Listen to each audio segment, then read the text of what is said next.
En esta semana de cambio de gobierno estamos analizando el presidencialismo en México en una conversación con el doctor Diego Valadez y con Ricardo Becerra del Instituto de Estudios para la Transición Democrática. Doctor Valadez, en nuestra conversación del primer bloque apuntaban ustedes una falta de sintonía, una disonancia entre la realidad política y cómo se está procesando por parte de los actores políticos. El gobierno dividido implica en efecto que el presidente no tenga los votos a través de los legisladores de su partido para sacar adelante las iniciativas que crea pertinentes para durante su periodo de gobierno. Sin embargo, ya comentaba Ricardo Becerra, esto ha dado lugar a propuestas como la creación de mayorías artificiales, volviendo a figuras como la cláusula de gobernabilidad en el Congreso. Que es un arcaísmo también. Pero a propósito de eso y de lo que tú decías, Ciro, y de lo que señalaba Ricardo, por favor, del valor del voto que se traduce justamente en construir o no una mayoría artificial. Vámonos al siglo XIX. ¿Cómo se construye el derecho al sufragio? Bueno, primero, es muy limitado, entre otras cosas porque está limitado por el censo, o sea, por la capacidad económica o cultural de las personas. Se van abatiendo las diferentes barreras.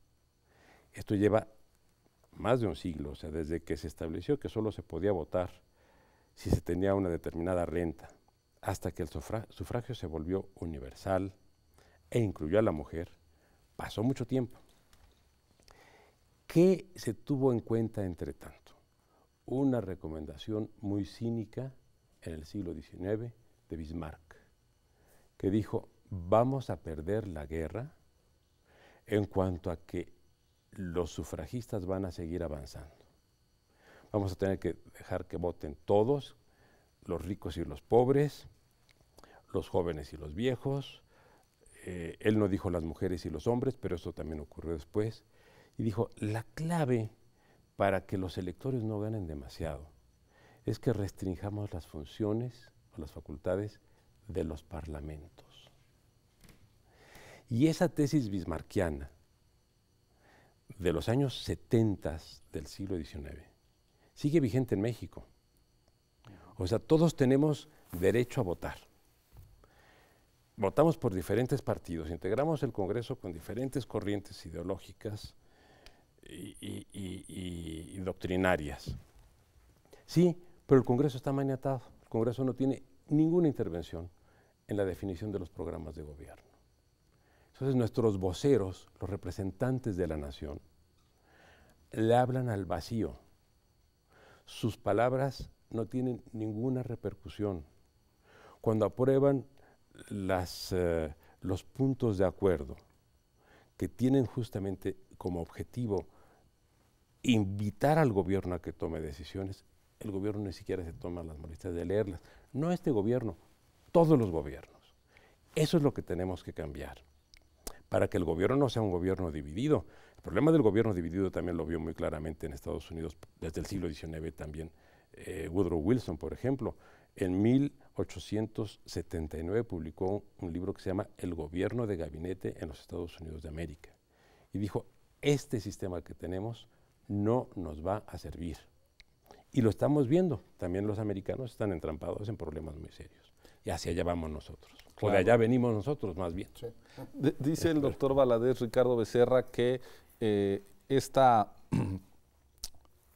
digamos, falta una vez más de sintonía entre la expresión popular alrededor del Parlamento y las capacidades del Parlamento es parte de los problemas que tenemos en nuestra democracia contemporánea, pero tú decías hay un problema también de cultura política y yo quisiera subrayar cómo en México la valoración del Parlamento en las distintas encuestas, Latinobarómetro, en fin, es muy baja, es decir, no alcanzamos a darle la centralidad que tiene el Parlamento en una vida democrática.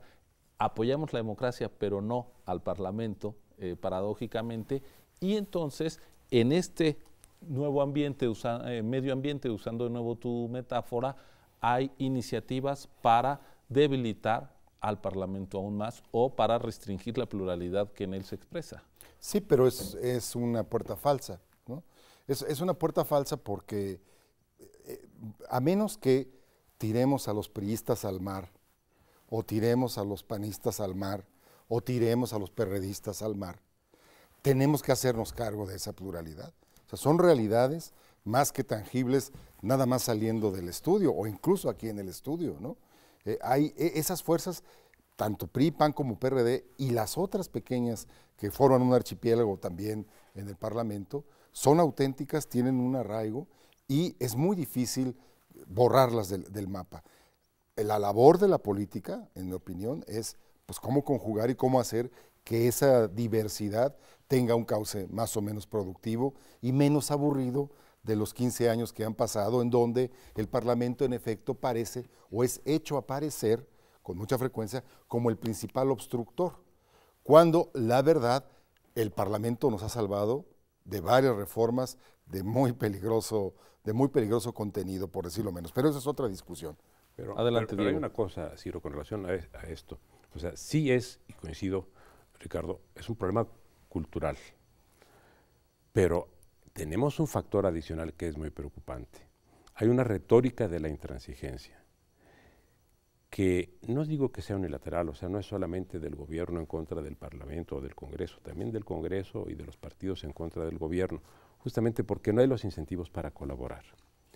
Pero la que más impacto tiene en la opinión pública y la que contribuye en mayor medida a que la opinión pública piense negativamente de los partidos y del Congreso, es la que viene del gobierno. Es la que dice, a mí no me dejan actuar, y yo no puedo hacer, porque aquellos señores del Congreso me están bloqueando. Y porque los partidos políticos son partidos que no están cumpliendo con su responsabilidad.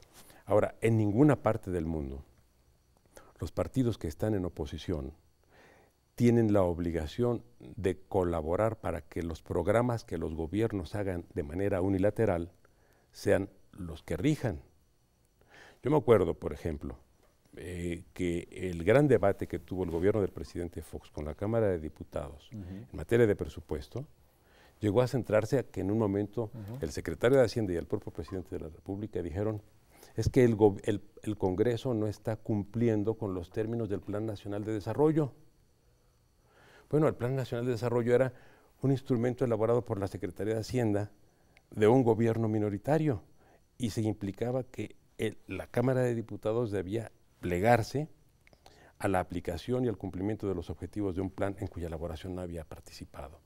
Bueno, eso es lo que también está contribuyendo a fortalecer esta cultura y a desprestigiar al Congreso, a los partidos y por tanto afectar a la democracia. Es peligrosísimo que esta retórica de la intransigencia siga avanzando. Provenga del gobierno, pero también de cierto mundo intelectual. También. Y de medios de comunicación. Hay algo muy arrogante en todo esto, ¿no? Es decir, algunos intelectuales dicen, yo sé cuáles son las reformas que le hacen falta al país. Ellos lo saben, ¿no? Ya se volvió una frase retórica. Sí, ya se volvió todo. Se dice en letras rápidamente y en letras grandes, ¿no? Las reformas que México necesita. Las tiene que poner el gobierno. Y si las para el Congreso, es que el Congreso es una monserga, es un estorbo para la vida democrática. Pues no. Hace rato que en México cada cosa está llena de polémica y de intereses encontrados. Y por fortuna el Parlamento mexicano está haciendo el contrapeso que decía la teoría clásica, ¿no? Desde Montesquieu. Eso es lo que está ocurriendo por fortuna.